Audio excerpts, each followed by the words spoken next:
Ang isang magaling na driver ay dapat kabisado niya yung daan para hindi siya maligaw at makarating siya doon sa kanyang patutunguhan.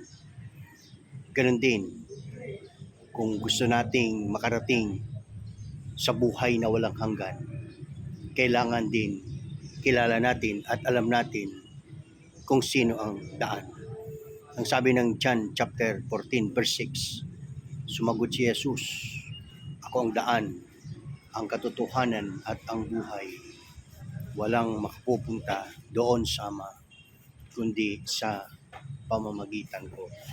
Kaya kailangan maintindihan natin na si Jesus lang ang tanging daan para hindi tayo maligaw at makarating tayo doon sa piling ng ating Panginoon.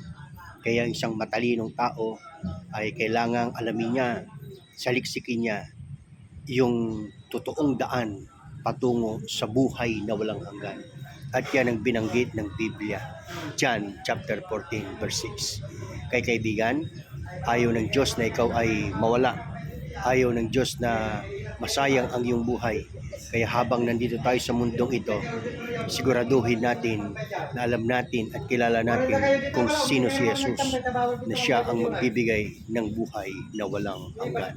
Pagpalang araw sa iyo, kaibigan.